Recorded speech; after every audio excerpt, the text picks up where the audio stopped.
किसी भी भूखे की भूख शांत करना मेरी तृप्ति करने के बराबर है। हर प्राणी मात्र में आत्मा होती है जो परमात्मा का ही अंश है। भूखे की भूख मिटाने का मतलब है उसकी आत्मा को तृप्त करना, मतलब परमात्मा की पूजा करना।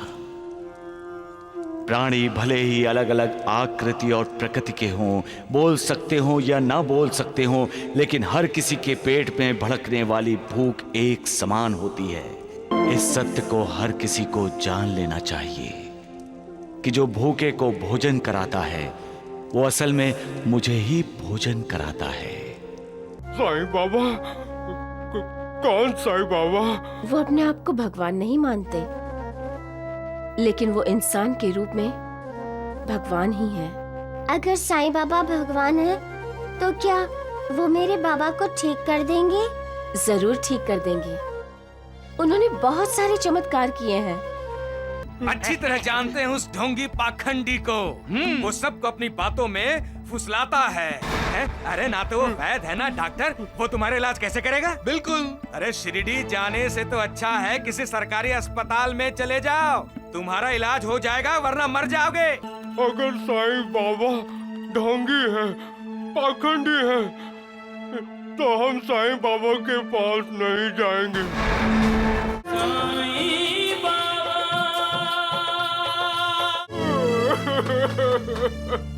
खोलो, दरवाजा खोलो। कौन? खोलो, दरवाजा खोलो। कौन है? खोलो।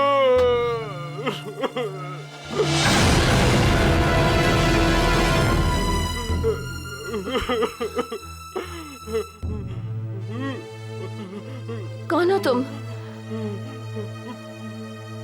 मेरी पत्नी वहाँ गिरी पड़ी है, उसे बचा लो।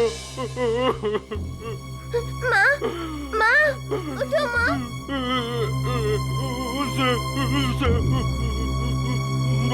उसे बचा लो। अरे उठो, उसे बचा लो। माँ होश में आओ। माँ, माँ, माँ, माँ होश में आओ। माँ, माँ आंखें खोलो माँ।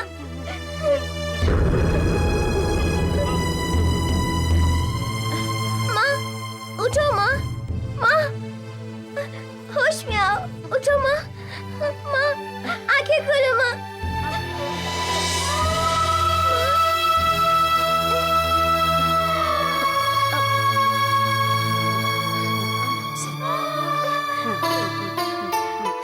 लो, पानी पी लो।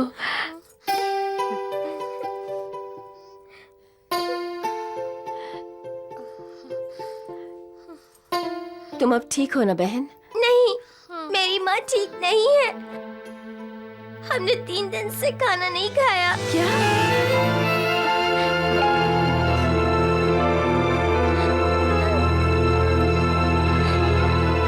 आओ, मैं तुम सबको खाना खिलाती हूँ। किसी भी भूखे की भूख शांत करना मेरी तृप्ति करने के बराबर है। हर प्राणी मात्र में आत्मा होती है जो परमात्मा का ही अंश है। भूखे की भूख मिटाने का मतलब है उसकी आत्मा को तृप्त करना, मतलब परमात्मा की पूजा करना। प्राणी भले ही अलग अलग आकृति और प्रकृति के हों, बोल सकते हों या ना बोल सकते हों, लेकिन हर किसी के पेट में भड़कने वाली भूख एक समान होती है।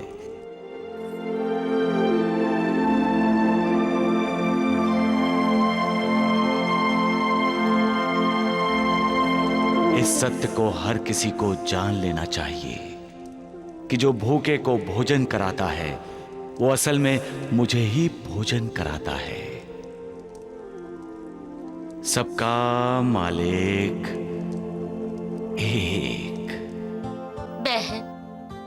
आज तुमने पेट भर खाना खिलाकर हम लोगों को अपना दास बना लिया। ऐसा मत कहिए, मैंने कोई उपकार नहीं किया, बल्कि अपना आतिथ्य धर्म निभाया है। आपकी भूख प्यास मिटाकर मैंने तो भगवान की पूजा की है। बहन, साईं बाबा भी कहते हैं, जो भूखे प्यासे की भूख प्यास मिटाता है, वो असल में उनकी भूख प्यास मिटाता है। साईं बाबा? कौन साईं बाबा? वो अपने आप को भगवान नहीं मानते, लेकिन वो इंसान के रूप में भगवान ही है। अगर साईं बाबा भगवान है, तो क्या वो मेरे बाबा को ठीक कर देंगे? जरूर ठीक कर देंगे। उन्होंने बहुत सारे चमत्कार किए हैं, कई लोगों की जिंदगी बदल दी है उन्होंने। तुम्हारे पिताजी को भी वो नई जिंदगी दे देंगे।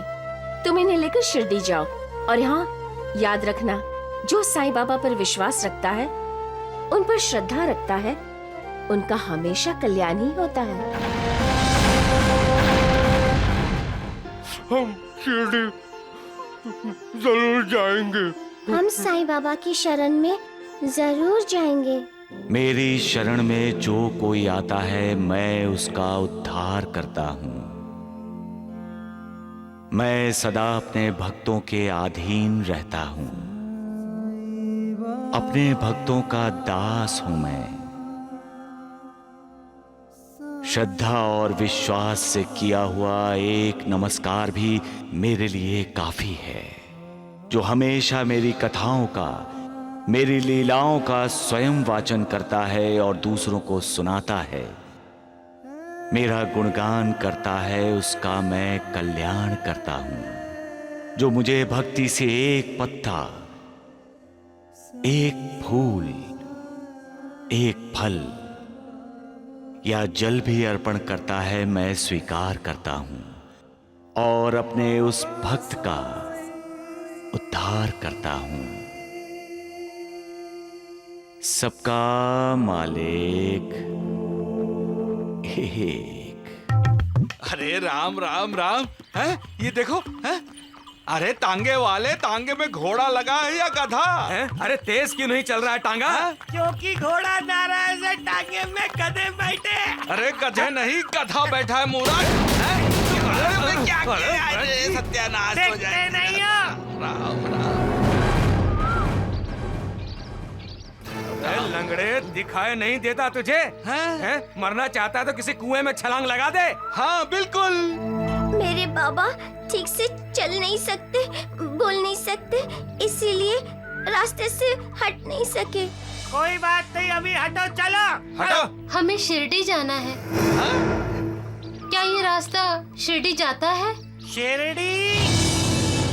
आप शिरडी क्यों जा रहे हैं? साईं बाबा के दर्शन करने के लिए किसी ने हमें बताया था कि वो मेरे बाबा को ठीक कर देंगे। राम राम राम। देख रहे हैं द्वारिकानाथ जी, ये ढोंगी साईं शिरडी का नाम बदनाम कर रहा है। तो क्या आप लोग साईं बाबा को जानते हैं? अच्छी तरह जानते हैं उस ढोंगी पाखंडी को। वो सबको अपनी बातों में फुसलाता है? अरे ना तो वो वैद्य है ना डॉक्टर, वो तुम्हारे इलाज कैसे करेगा? बिल्कुल। अरे शिरडी जाने से तो अच्छा है किसी सरकारी अस्पताल में चले जाओ, तुम्हारा इलाज हो जाएगा, वरना मर जाओगे। चलिए जी आगे आप। हाँ हाँ चलो। रे जी, हाँ? वो लंगड़ा है, उसे टांगे में बिठा ले। अरे चुप कर मूर्ख, नहीं तो तुझे भी उतार दूंगा। चले बाबा। नहीं, अगर साईं बाबा ढोंगी है, पाखंडी है, तो हम साईं बाबा के पास नहीं जाएंगे। हम वापस चलते हैं। अब मैं किसी सरकारी अस्पताल में जाकर अपना इलाज कराऊंगा।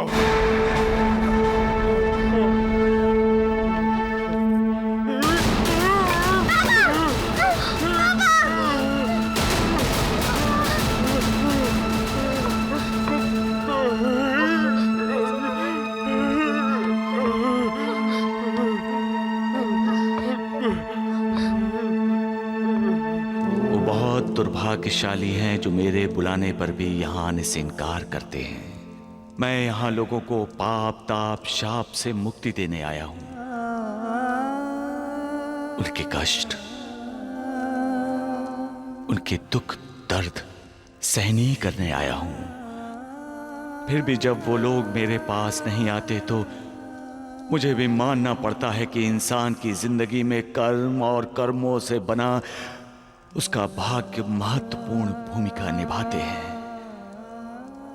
ऐसे लोग ढोंगियों और पाखंडियों पर विश्वास करते हुए मुझे ढोंगी समझते हैं तो दुख होता है श्यामा मुझे। मैं लोगों को नई उम्मीद नई आशा दिलाने आया हूं, लेकिन लोग मुझे निराश करते हैं। फिर भी ऐसे लोगों का मार्गदर्शन करने के लिए मैं उनके सामने किसी भी रूप में प्रकट होता हूं। तुम रास्ता भटक गए हो दादोबा।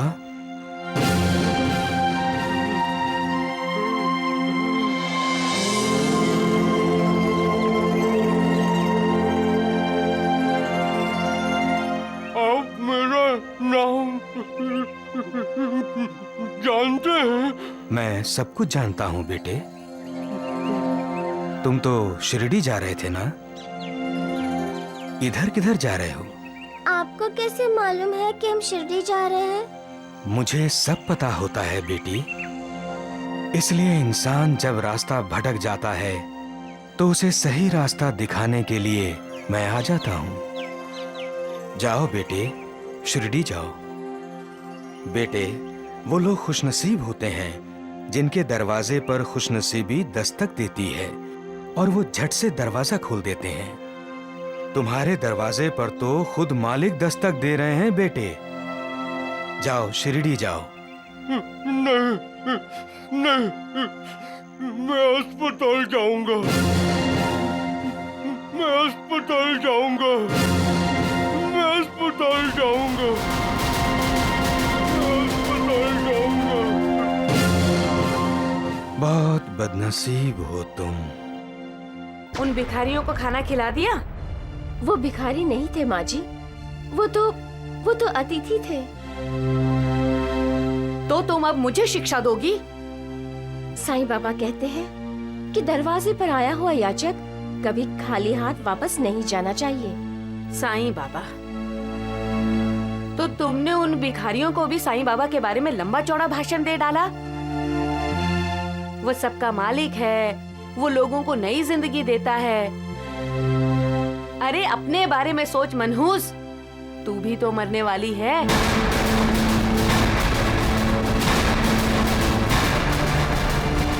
तुझे तेरे साईं बाबा नई जिंदगी देंगे? क्यों झगड़ा कर रही हो माँ? अरे तुझे तो इस मनहूस ने अपने पल्लू से बांध रखा है। जाओ, जाकर तैयारी करो। हम आशा के साथ जा रहे हैं लड़की वालों के यहाँ, तेरी दूसरी शादी के लिए लड़की पसंद करने।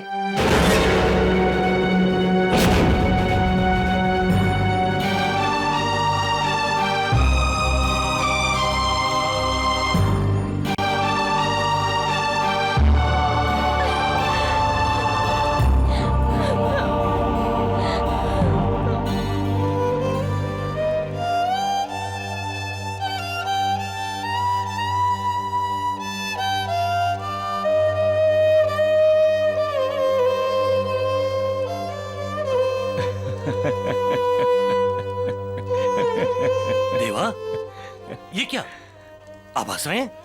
लेकिन गुरुजी, इनकी आंखों में आंसू हैं। साईं बाबा, आप हमें डरा क्यों रहे हैं? मैं भला क्यों डराने लगा आपको? मैं तो मालिक की लीला पर हंस रहा हूं और क्या बाबा? मालिक के बनाए मर्द पुरुष की हालत पर तरस आ रहा है मुझे। ऐसा क्यों साईनाथ? सर्वश्रेष्ठ रचनाकार है वो,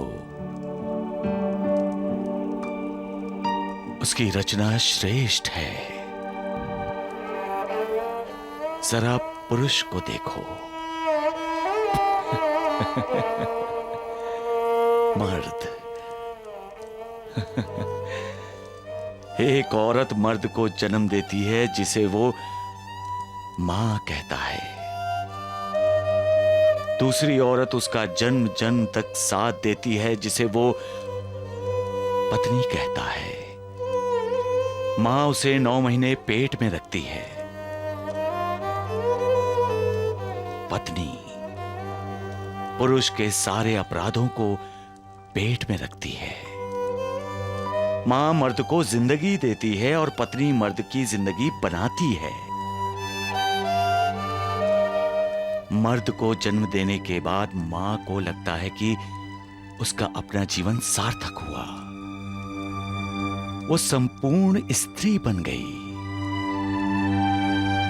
वही मर्द जब शादी के बाद अपनी पत्नी से एक रूप हो जाता है तो पत्नी को लगता है कि वो संपूर्ण स्त्री बन गई, उसकी जिंदगी सार्थक हो गई। मां और पत्नी दोनों औरतों का जिंदगी में एक अहम स्थान है। ये दोनों औरतें इस पुरुष के लिए ही जीती हैं और साथ साथ उस पर अपना हक भी जताती हैं। जब ऐसी नौबत आती है तब इन दोनों औरतों के बीच पुरुष मजबूर हो जाता है। वो ना अपनी मां को नाराज करना चाहता है ना अपनी पत्नी को। उसकी हालत त्रिशंकु की तरह हो जाती है।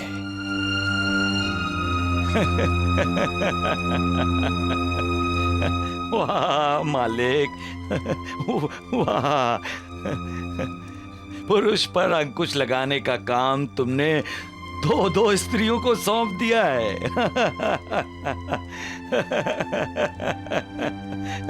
सबका मालिक एक। मैं अपना घर का पूरा काम अधूरा छोड़कर आई हूँ। अब मैं अपने घर जाऊंगी। अरे ये भी तो तुम्हारा ही घर है। नहीं बहना, ये घर अब रमाकांत की होने वाली नई दुल्हन का घर है। अरे मैंने रमाकांत से तो पूछा ही नहीं। क्यों रमाकांत, तुम्हें अपनी होने वाली दूसरी दुल्हन कैसे लगी? उससे क्या पूछती हो, मैंने तो उसे देखते ही हाँ कर दी थी। आशा बहन, मैं तो यही चाहती हूँ कि चटमंगनी पट ब्याह हो जाए।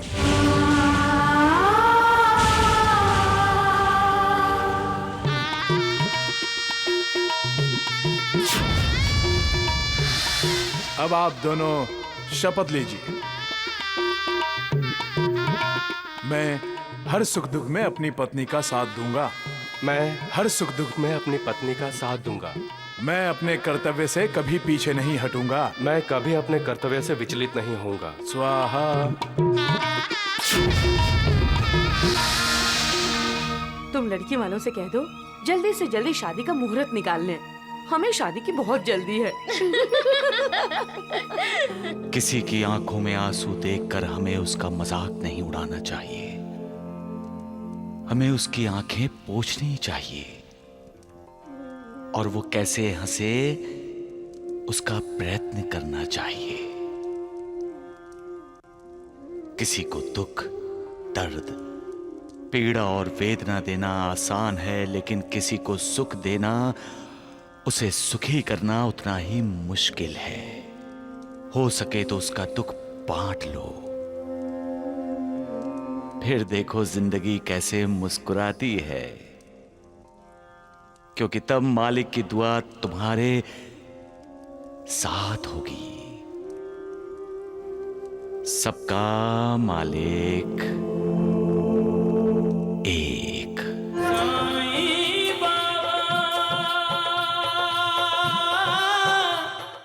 सबका भला करने आया हूं। इंसानों के बीच रहना है, इसलिए मैंने ये इंसानी चोला पहना है। देवा, आप तो इंसानी चोले के सुख दुख से परे हैं। परे हूं श्यामा, लेकिन अपने भक्तों के सुख दुख से मैं दिल से जुड़ा हुआ हूं। इसलिए मेरे भक्तों के सुख दुख मेरे सुख दुख हैं। जब वो खुश होते हैं श्यामा तो मैं खुश होता हूँ।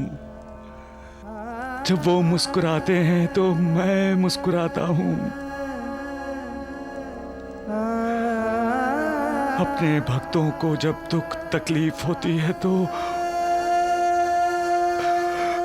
मेरी आंखें भर आती हैं। एक स्त्री हर अपमान सह सकती है, लेकिन अपने पति की दूसरी शादी वो कभी बर्दाश्त नहीं कर सकती। मुझे जाने दीजिए, जाने दीजिए। मैं तुम्हें ले जाने आया हूँ। चलो घर चलो, मुझ पर विश्वास करो। मैं तुम्हारी कसम खाकर कहता हूँ, मैं कभी दूसरी शादी नहीं करूंगा।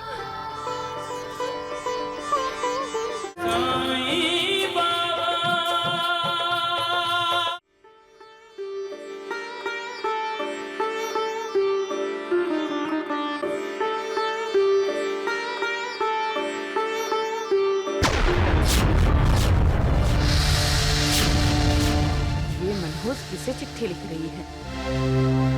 जब तक ये मुझे पोता नहीं दे देती, इसके मरने का भविष्य किसी को पता नहीं चलना चाहिए। इसके माँ बाप को तो बिल्कुल भी नहीं।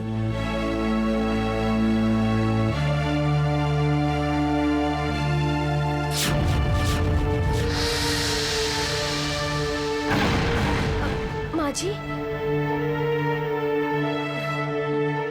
आदरणीय नाना और तीर्थ रूपी सौभाग्यवती नानी, आपकी बेटी मैना का आपको सादर प्रणाम।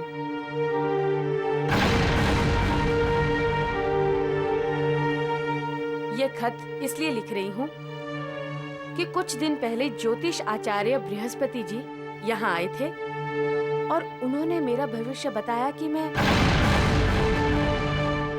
तो तुम अपने माता पिता को सारी कहानी बता देना चाहती हो?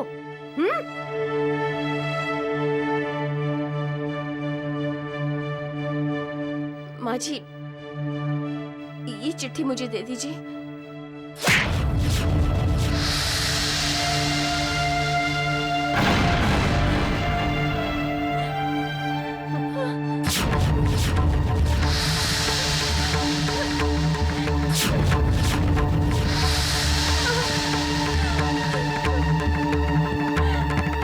कभी अपने माँ बाप को चिट्ठी लिखने की कोशिश मत करना। समझ लो तुम्हारे माँ बाप मर गए।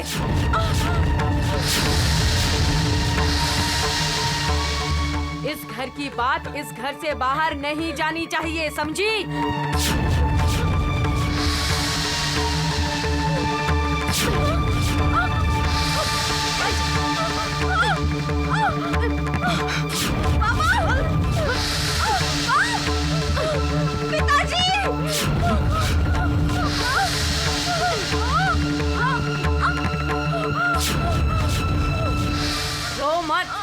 कुछ नहीं हुआ है तुम्हारे हाथ को। क्या हाथ देखकर बिलख रही है? इतना याद रख, अगर दोबारा चिट्ठी लिखने की कोशिश की ना तो तुम्हारे दोनों हाथों की उंगलियां काट कर फेंक दूंगी यहीं पे।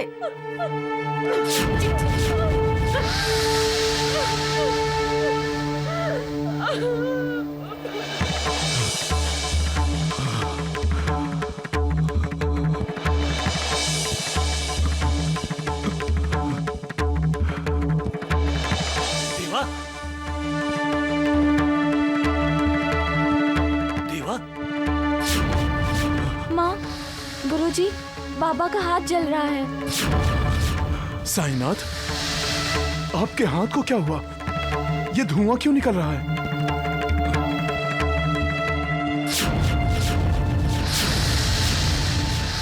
देवा, आपका हाथ तो जल गया। ऐसा लग रहा है जैसे आपने अपना हाथ किसी दिए की लौ पे रख दिया हो। मैंने नहीं नानावली, मेरे एक भक्त का हाथ दिए की लौ पर रखा गया था। और उस भक्त को तकलीफ न हो इसलिए आपने उसकी तकलीफ अपने आप पर ले ली। उसका दुख दर्द आपने झेल लिया। आपने अपने उस भक्त को बचा लिया। लक्ष्मी बेटी, बाबा के हाथ को तेल लगा दो। हाँ। जाओ।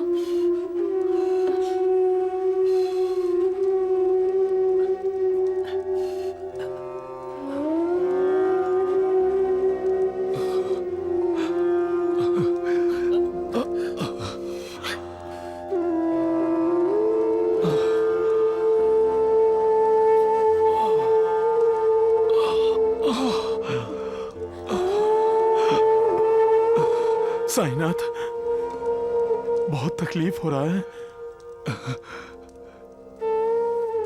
जब मेरे भक्तों पर अन्याय और अत्याचार होता है तब मुझे दर्द होता है महासापति। मुझे तब दुख होता है जब इंसान ही इंसान का दुश्मन बन जाता है, जब स्वार्थ परमार्थ पर हावी होने लगता है, तब मैं दिल ही दिल में बेचैन हो जाता हूं। और जब आसक्ति मोक्ष मुक्ति को तिलांजलि देती है तब मैं मारे दर्द के परेशान हो जाता हूं।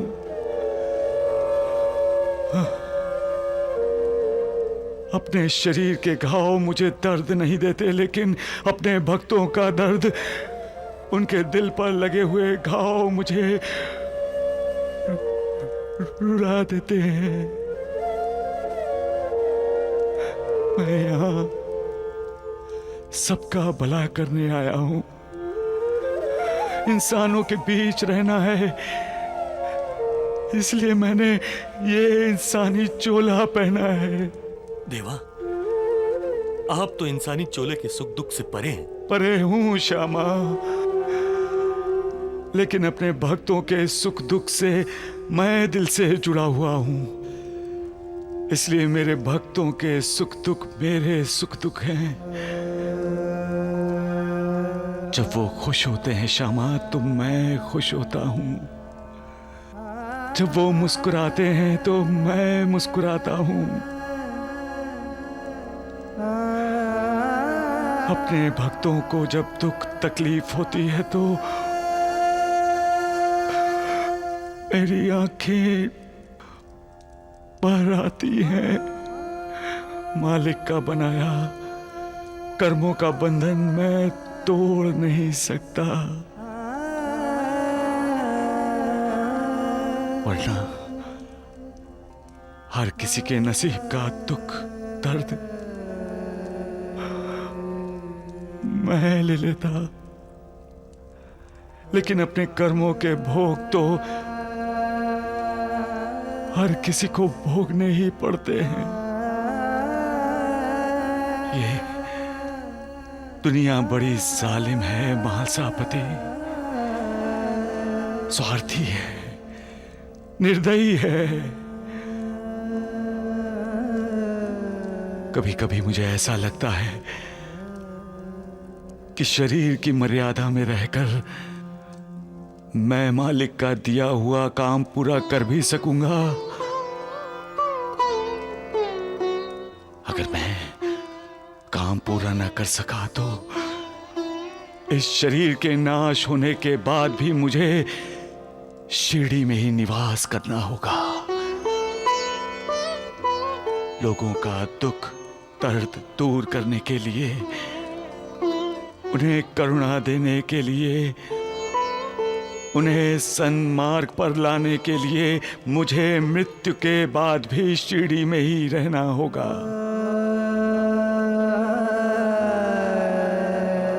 महासापति, मालिक की लीला समझ में आई। मैं यहाँ लोगों को मुक्ति देने आया हूं, लेकिन मुझे मुक्ति नहीं मिलेगी। तब तक मुक्ति नहीं मिलेगी जब तक इस संसार में दुखों का अंत नहीं होगा।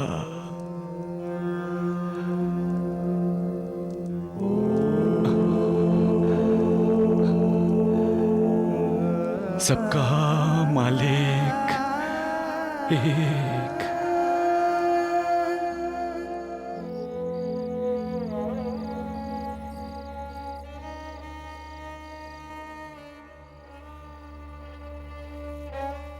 लड़के वालों से कह दो जल्दी से जल्दी शादी का मुहूर्त निकालें। हमें शादी की बहुत जल्दी है।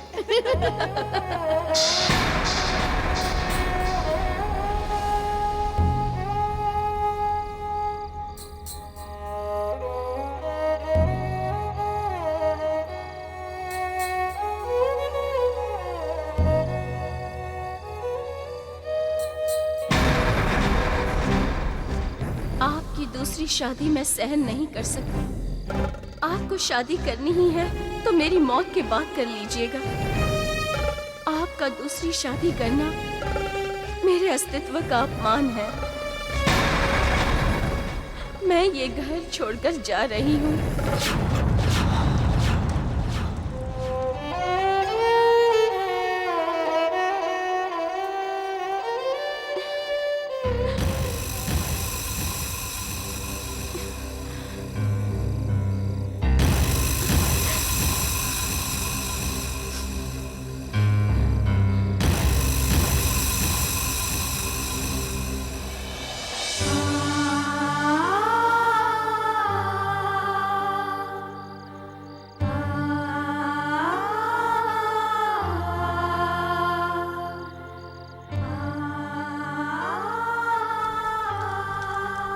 अब मेरी रक्षा साईं बाबा करेंगे।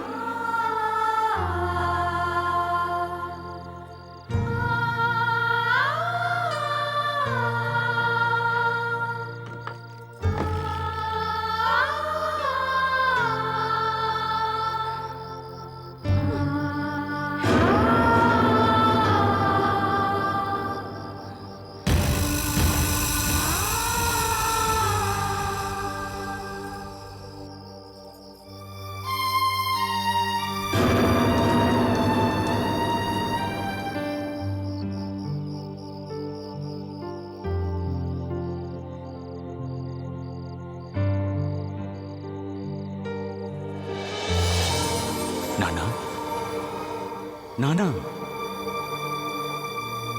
कैसे घोड़े बेचकर सो रहे हो तुम? हमारी मैना बिटिया कैसी है? तुम उसका हालचाल पूछने के लिए उसके ससुराल गए थे या नहीं? नाना। साईं बाबा। क्या हुआ? चिल्लाए क्यों? साईं बाबा। साईं बाबा? यहाँ साईं बाबा आए थे नानी। उन्होंने सपने में मुझे दर्शन दिए। साईं बाबा के दर्शन होने के बाद आपको तो खुश होना चाहिए, लेकिन आप बेचैन हैं। क्यों? कुछ कहा आपसे साईं बाबा ने? मुझसे छुपाइए मत, बोलिए। नानी, याद है तुम्हें? मैना ताई को मिलने के लिए एक बार जिद किया था। हाँ, लेकिन उसका साईं बाबा के दर्शन के साथ क्या संबंध है? यही तो साईं बाबा मुझसे पूछ रहे थे कि मैना बेटी कैसी है। उसका हाल जानने के लिए क्या मैं उसके ससुराल गया था? कहीं हमारी मैना बेटी किसी मुसीबत में तो नहीं है?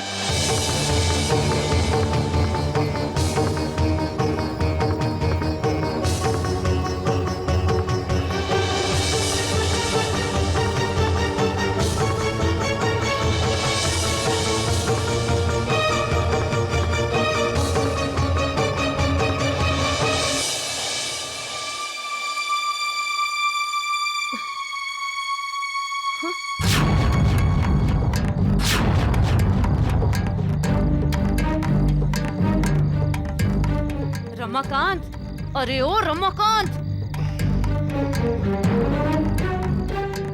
क्या हुआ माँ? क्यों नींद खराब कर रही हो चिल्ला चिल्ला कर? अरे घर में आग लगी हुई है और तू है जो सोना चाहता है। आग? अरे अक्ल के अंधे, मेरी बहू तुम्हारी पत्नी बिस्तर पर नहीं है, देखो। अरे उस कलमुई ने कहीं कुएं में कूद कर अपनी जान तो नहीं दे दी? ऐसा मत कहो माँ। अरे जाकर ढूंढ उसे, जा जल्दी ढूंढ के ला उसको, वापस लेकर आ।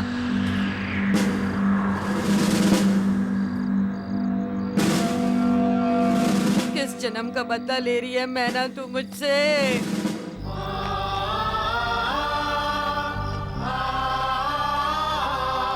मैना, मैना, मैना,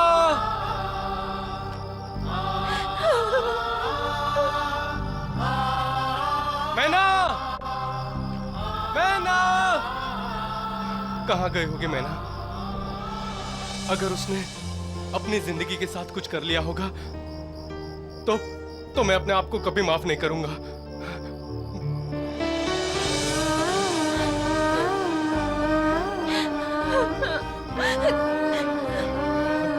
मैना, मैना, शुक्र है तुम मिल गई।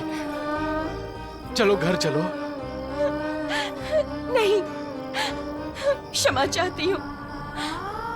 अब मैं उस घर में नहीं जाऊंगी। लेकिन क्यों? एक स्त्री हर अपमान सह सकती है, लेकिन अपने पति की दूसरी शादी वो कभी बर्दाश्त नहीं कर सकती। मुझे जाने दीजिए, जाने दीजिए। मैं तुम्हें ले जाने आया हूँ। चलो घर चलो, मुझ पर विश्वास करो। मैं तुम्हारी कसम खाकर कहता हूँ, मैं कभी दूसरी शादी नहीं करूंगा।